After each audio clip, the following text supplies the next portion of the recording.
Ésaïe, chapitre 42. Voici mon serviteur, que je soutiendrai, mon élu, en qui mon âme prend plaisir. J'ai mis mon esprit sur lui. Il annoncera la justice aux nations. Il ne criera point, il n'élèvera point la voix, et ne la fera point entendre dans les rues. Il ne brisera point le roseau cassé, et il n'éteindra point la mèche qui brûle encore. Il annoncera la justice selon la vérité.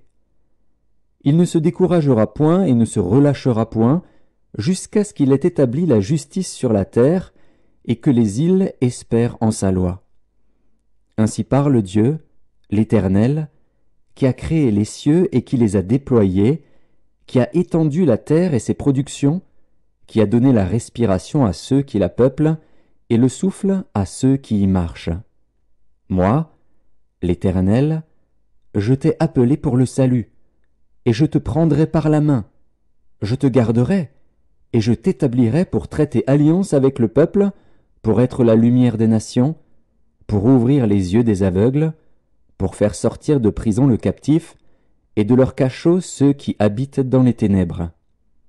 Je suis l'Éternel, c'est là mon nom, et je ne donnerai pas ma gloire à un autre, ni mon honneur aux idoles. Voici, les premières choses se sont accomplies, et je vous en annonce de nouvelles. Avant qu'elles arrivent, je vous les prédis. Chantez à l'Éternel un cantique nouveau. Chantez ses louanges aux extrémités de la terre. Vous qui voguez sur la mer et vous qui la peuplez, îles et habitants des îles. Que le désert et ses villes élèvent la voix. Que les villages occupés par Kédar élèvent la voix. Que les habitants des rochers tressaillent d'allégresse. Que du sommet des montagnes retentissent des cris de joie. Qu'on rende gloire à l'Éternel, et que dans les îles on publie ses louanges. L'Éternel s'avance comme un héros, il excite son ardeur comme un homme de guerre. Il élève la voix, il jette des cris, il manifeste sa force contre ses ennemis. J'ai longtemps gardé le silence, je me suis tu, je me suis contenu.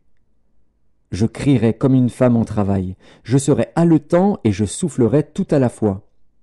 Je ravagerai montagnes et collines, et j'en dessécherai toute la verdure.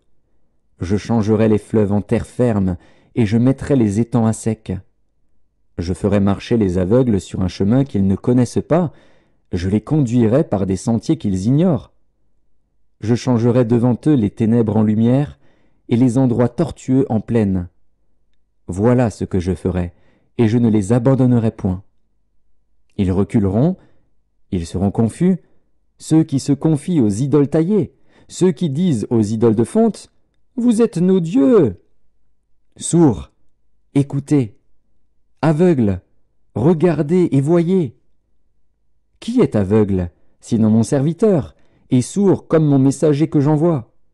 Qui est aveugle, comme l'ami de Dieu, aveugle comme le serviteur de l'Éternel? Tu as vu beaucoup de choses, mais tu n'y as point pris garde. On a ouvert les oreilles, mais on n'a point entendu. L'Éternel a voulu, pour le bonheur d'Israël, publier une loi grande et magnifique. Et c'est un peuple pillé et dépouillé. On les a tous enchaînés dans des cavernes, plongés dans des cachots. Ils ont été mis au pillage, et personne qui les délivre. Dépouillés, et personne qui dise « Restitue ». Qui parmi vous prêtera l'oreille à ces choses?